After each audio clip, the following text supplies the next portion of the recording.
देखिए, आज के कार्यक्रम में हम आपको नवरात्रि की तमाम जानकारियां देंगे। कलश स्थापना और देवी के वाहन के बारे में बताएंगे। लेकिन सबसे पहले ये बताते हैं कि नवरात्रि का और इसके दिनों का महत्व क्या है। देखिए, नवरात्रि साल में 4 बार पड़ती है। माघ, चैत्र, आषाढ़ और आश्विन। माघ और आषाढ़ की नवरात्रि को आप गुप्त नवरात्रि कहते हैं और चैत्र और आश्विन की नवरात्रियां सामान्यतः पॉपुलर हैं। नवरात्रि से वातावरण के तमस का अंत होता है, वातावरण की निगेटिविटी समाप्त होती है और पवित्रता की, सात्विकता की शुरुआत होती है। नवरात्रि से मन में उल्लास, उमंग और उत्साह की वृद्धि होती है। दुनिया में सारी शक्ति नारी के पास या स्त्री स्वरूप के पास है। इसीलिए नवरात्रि में देवी की उपासना ही की जाती है शक्ति प्राप्त करने के लिए। नवरात्रि के 9 दिनों में देवी के अलग अलग स्वरूपों की उपासना की जाती है और हर स्वरूप से विशेष तरह का वरदान आपको प्राप्त होता है। 9 दिन के 9 स्वरूप होते हैं और 9 वरदान होते हैं। साथ ही साथ नवरात्रि में देवी की उपासना करने से ग्रहों की बाधा समाप्त हो जाती है। यानी नवरात्रि के 9 दिनों में आप अगर साधना करें, आप अगर तपस्या करें तो आपके ऊपर देवी की कृपा बनेगी। इस बार नवरात्रि 30 मार्च से आरंभ हो रही है और 6 अप्रैल तक रहेगी। यानी इस बार की नवरात्रि कुल मिलाकर 8 दिनों तक रहने वाली है। देखिए, नवरात्रि के भी नियम हैं और कलश स्थापना के भी नियम हैं। क्या नियम हैं? नवरात्रि में जीवन के समस्त भागों पर, आपके जीवन के जितने भी हिस्से हैं सबके ऊपर और जीवन की हर समस्या पर नियंत्रण किया जा सकता है। नवरात्रि के दौरान अगर आप व्रत नहीं रखते, अगर आप भोजन करते हैं तो हल्का और सात्विक भोजन आपको करना चाहिए। नियमित रूप से अपने खान पान में जौ का और जल का प्रयोग जरूर करना चाहिए। जौ के सत्तू का या जौ के आटे का प्रयोग करें और जल का प्रयोग जरूर करें। नवरात्रि में आप अपने शरीर को शुद्ध कर सकते हैं। नवरात्रि के दिनों में तेल, मसाला और अनाज कम से कम खाना चाहिए।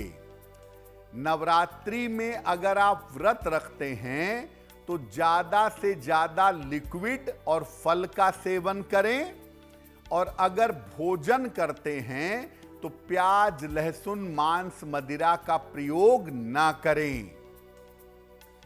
जब आप कलश की स्थापना करेंगे तो जल में एक सिक्का जरूर डालेंगे, कलश पर एक नारियल रखेंगे और कलश पर मिट्टी लगा करके जौ बोएंगे।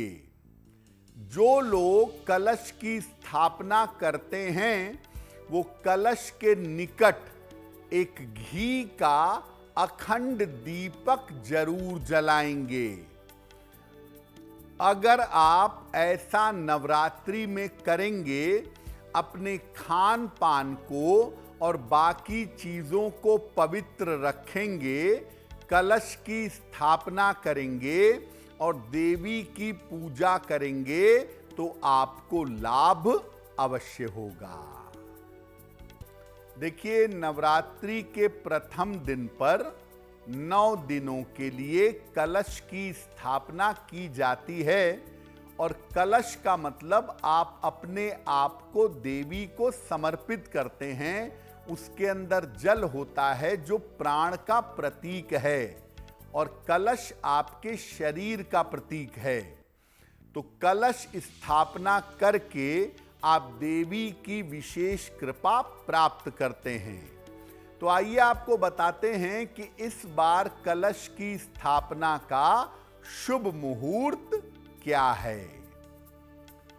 कलश की स्थापना की जाती है चैत्र शुक्ल पक्ष की प्रतिपदा तिथि को और इस बार प्रतिपदा तिथि है 30 मार्च को दोपहर 12:49 तक। तो कलश की स्थापना 30 मार्च को दोपहर 12:49 के पहले कर ली जाएगी। सबसे अच्छा समय होगा 30 मार्च को प्रातः काल 6:13 से 10:21 के बीच में। इसके अलावा अभिजित मुहूर्त भी होगा दोपहर के 12 बजे से लेकर 12:49 के बीच में। इस समय में अगर आप कलश की स्थापना करें और देवी की पूजा का आरंभ करें तो इसके परिणाम बड़े शुभ होंगे और इसके मंगल परिणाम आपको और आपके परिवार को प्राप्त होंगे। और अब वक्त हो गया आज की अंतिम राशियों के बारे में जानने का, तो चलिए जान लेते हैं मकर, कुंभ और मीन राशि का राशिफल क्या है। देखिए, जैसा गीतिका ने कहा कि हर बार देवी के आगमन से हम आने वाले समय का अनुमान लगाते हैं कि देवी किस वाहन पर आ रही हैं। इस बार देवी का वाहन क्या है, क्या सूचना है? देखिए, हर बार देवी का आगमन किसी विशेष वाहन पर होता है, घोड़े पर होता है, नौका पर होता है। इस बार देवी का जो विशेष वाहन है उसको जान करके हम आने वाले समय के बारे में अनुमान लगा सकते हैं। इस बार देवी का आगमन हो रहा है हाथी पर। देवी का आगमन भी हाथी पर है और देवी का प्रस्थान भी हाथी पर है। हाथी का जो वाहन है ये बड़ा शुभ वाहन है। ये संपन्नता, समृद्धि और खुशहाली का प्रतीक है। हाथी के वाहन पर जब देवी आती हैं तो चारों तरफ संपन्नता आती है, समृद्धि आती है और खुशहाली आती है। तो देवी के हाथी पर आगमन की वजह से लोगों के जीवन में शांति आएगी, आनंद आएगा, इस बात की संभावना बन रही है। तो इस बार देवी जिस वाहन पर आ रही हैं वो वाहन शुभ है और मंगलकारी है। अगर आप मुझसे जुड़ करके अपनी समस्याओं का समाधान चाहते हैं और चाहते हैं कि आपकी समस्याओं को ज्योतिष के माध्यम से सुलझाया जाए तो आप हमसे संपर्क कर सकते हैं, जुड़ सकते हैं एस्ट्रो